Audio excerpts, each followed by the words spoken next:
हम गलत किए हैं, आज नहीं तो कल, तभी हमें गाली पड़ती है, तभी हमसे कोई गुस्सा होता है। वो व्यक्ति गुस्सा नहीं होता, हमारा कर्म उसकी खोपड़ी में बैठ के गुस्सा दिलवा करके और हमको गाली दिलवाता है। हमारे पाप का मार्जन होता है। सही पूछो, यहाँ कोई ऐसे भी नहीं कर सकता। अगर ऐसे कर रहा है तो हमारा कर्म है और उसको प्रेरित करके वो ऐसे करवा रहा है। हम चूंकि वर्तमान को केवल देख रहे हैं,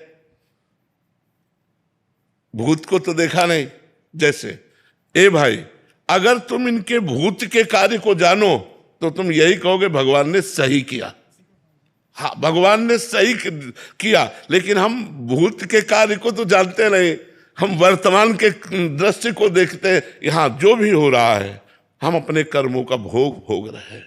हम अपने अपने कर्मों का भोग भोग रहे हैं। जैसे पूर्व में हमारे द्वारा जो कर्म होता है वो अधिक रूप लेकर के हमें दंड देता है। तो इसमें कर्म विधान है, भगवान का नहीं। बोले भगवान ने उसको प्यार किया, नहीं, भगवान के वो भी प्यारे थे, ऐसा नहीं था। भगवान सब मम प्रिय सब मम उपजाए, पर कर्म प्रधान विश्व रचि राखा, और जो जस करे ताज फल चाखा। इसमें चूंकि कर्म हमारा भूत में होता है, भूत के पर्दे में, उसे हम देख नहीं पाते।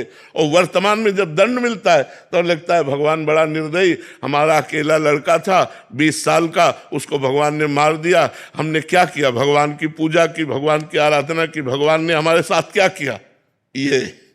ये जीव भगवान पर अश्रद्धा कर लेता है, जबकि ऐसा नहीं है। वो बड़े कृपालु हैं, पर उसकी आयु ही कर्म के अनुसार इतनी थी। अब आप पूजा करो या ना करो, 20 साल में हो जाएगा।